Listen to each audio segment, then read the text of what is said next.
Hello everyone, T-Man978. Before we get started, my evil doppelganger Sony from TM Reviews found this at a good price at Target while they're having that sale. He sold it to me shipped for that same exact good price. Thank you, Sony, so much.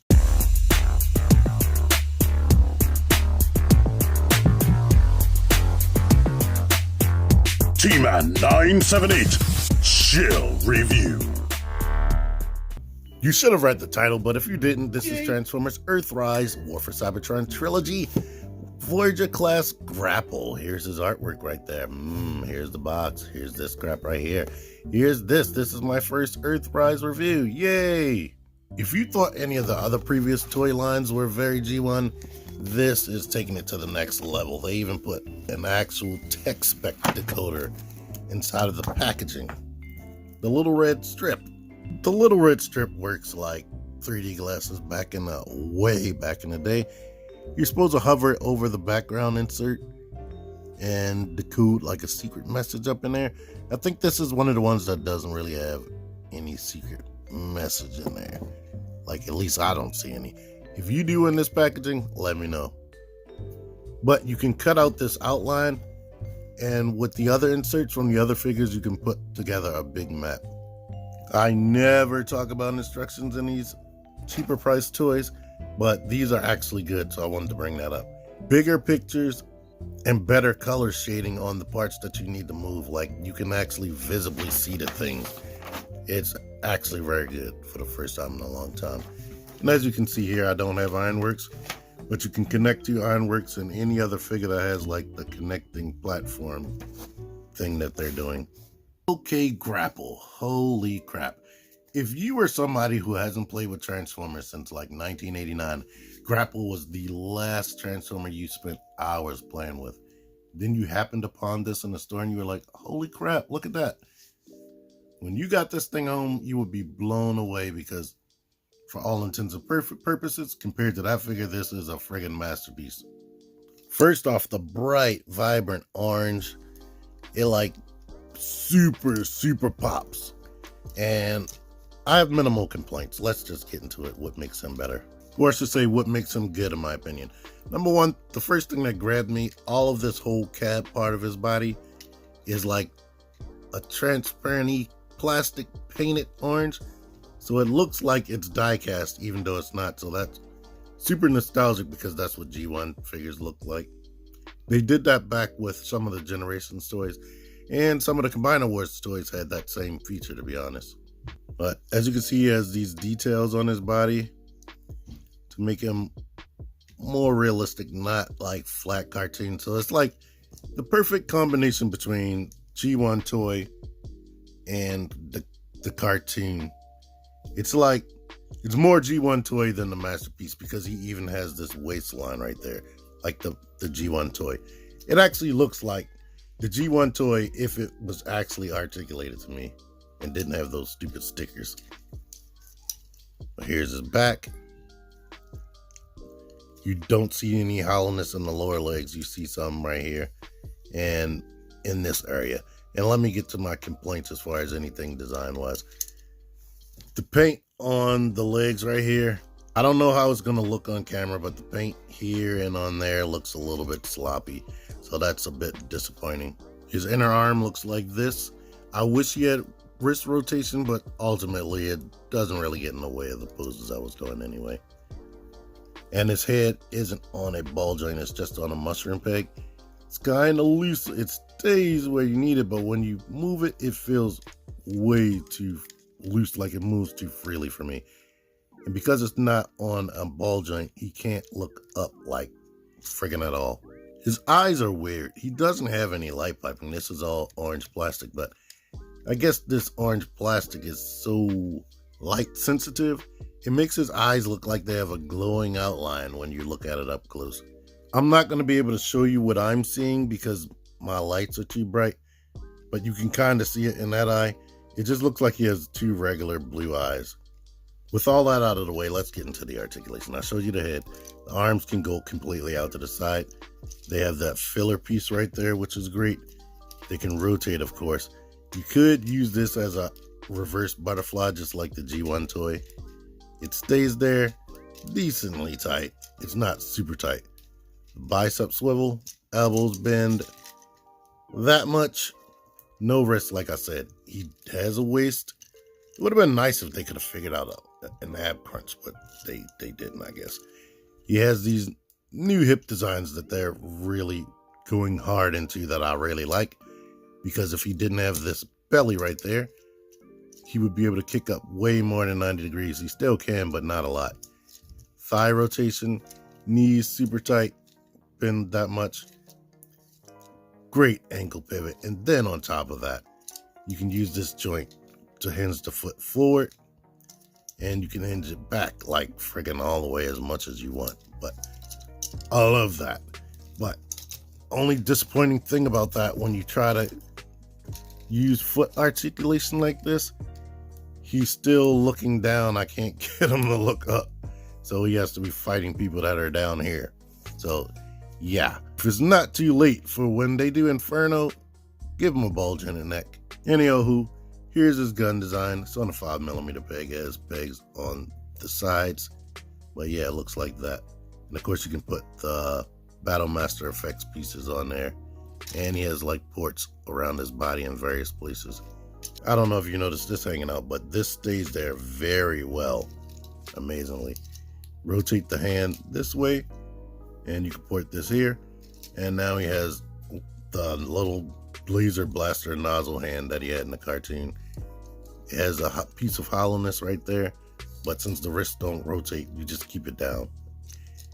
That can fit those Battlemaster effects pieces. And then over here, you could take this little piece off, and you can put it here, and you can have a little grippy, grabby arm right there. So it doesn't articulate. And here's that little clip-on point for the other figures that you can clip onto. If you rotate this up all the way, spin it around, pull this out a little bit, and grab this hook. You can just use this as a battle arm, but you could take this out, port this into here, and now he has extra firing ability right there. He can shoot at other things while he's shooting with his gun. Maybe that has an eye of its own, so there's an option. Another thing that you can do, or what I've been doing, is porting this on the side of his arm, and he can have the claw hand, the gun, and this right there. And of course, the gun can port back here out of the way. So there you go with this. This peg right there isn't 5mm, so it can't really fit into any of the ports. If you don't know about Battlemaster blast effects, look at my Transformers Siege playlist. I talk about everything. Here's a size comparison between some Transformers Siege figures. Voyager class Optimus right there, Deluxe class Ratchet right here. He's a tall Deluxe class.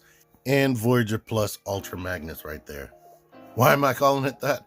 I did a poll on Twitter asking, should these things be called Leader class, or should they just be called Voyager Plus? Because they're really just Voyager class with extra armor on there.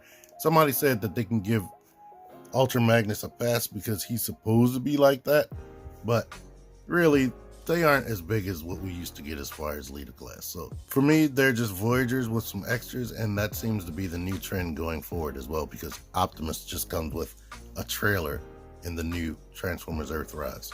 I no longer have my G1 original, but here he is next to the Masterpiece version. And as you can see, this is way more cartoon accurate with the crane disappearing into the back.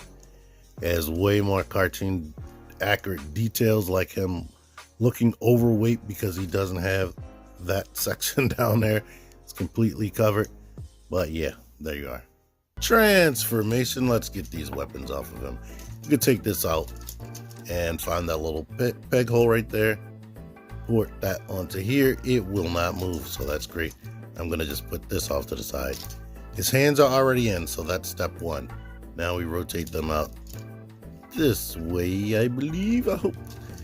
Then we could detach this from his shoulders, elongate all of this right here, flip his head backwards, bring this up and out, rotate it that way. you might as well go ahead and elongate that and bring this out. Now that's further into the steps.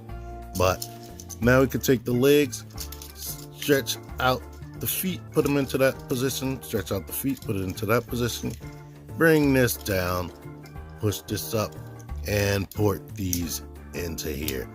It's a tight fit when you first do it, and these pegs are long, and I guess people are probably trying to, since the pegs are very long, people are trying to like pull it this way to get the peg out, and then they're breaking it. Here's what I do. Grab here, push with my thumb, and boom, that just comes straight out. I actually turned the arms the wrong way. This is straight up and down where the elbow bends like that. It's supposed to actually rotate this way with these ports more visible right there. So now we can bring the arms like this, then rotate this whole thing with the shoulder panel and like that, and they go inside of the cab. Those little silver things on its cab. They push together like that. Then you bring it down like this and they lightly peg. This is the only problem I really have. Well, one of the only problems I have in this truck mode. These do not tab at all. But basically, you're done besides maybe porting this here and porting this here right here, so you can have everything all together at all times, and that's great. So now here he is in his truck mode, and it looks like what it's supposed to look like. Maybe it's a little bit over involved. It kind of looks militaristic with this stuff on there to me. But when's the last time I've seen a vehicle like this? Let me move this out of the way so you can get a good look at the details and how they're supposed to be. So, I don't know. The windows are dark. You can't really see in there, which is a good thing because I don't think there's any type of detailed interior. I like this detail. I like that that's transparent and painted. I like that the rims are all painted. That's nice. Actually, this is plastic and that doesn't move. But these are painted right there. But I said that this pegging thing was one of my problems. Another issue is this moves a little bit too freely until you turn it to a certain point. Then it stays. But features this has, this can rotate up. It's on a ratchet. Go all the way back to that point. It can retract. This hook can come forward, come back. The hook is not, it's not open at all. So unless you thread something through, it's not going to be able to pick up anything with that. But what you can do with this is take this off, put this into here, and now he has a little extra grabby crane arm right there, and you can actually touch the floor if you actually put it like that. So if you want to mess around with your little bases and have your little battle masters with their little clip-on points, you can pick them up and do things with them. So that is a cool, fun little kid feature right there. And like I showed in robot mode, you can port this into there so he can shoot while he's picking up the stuff. And here you are with that. Size comparison with a Voyager class, he is definitely not in scale in vehicle mode. He should be way, way bigger. Optimus is way bigger. I don't feel like transforming him. Pretty sure you can get a picture on Google. But yeah, he should be definitely bigger. Here's my Papa Toys Hot Rod. And he's even still too big. This scales real well with Optimus in robot mode. In vehicle mode. But it rolls well. It's not hindered at all. And I like it. It's a great action figure. I can really recommend this because it's enjoyable and definitely better than G1 to me. Be careful with this. Don't wiggle that and break this peg. What's making it stay in, I guess, is there is a little tiny lip right there, so I guess that's latching when you push it down. But yeah, just be careful when you're messing with it so you don't break it, and you'll be fine. But I don't have too many more things to talk about. I'm just trying to ramble while I transform this back for the people who need instruction help for transforming it back. But it's so freaking simple. You shouldn't need that much help. Anywho, thank y'all for watching this. Until next time, T-Man978 out of here. Link will be in the description for where you can buy this on Amazon. The price is too high. If you see it for more than 30 bucks, don't pay more than 30 bucks.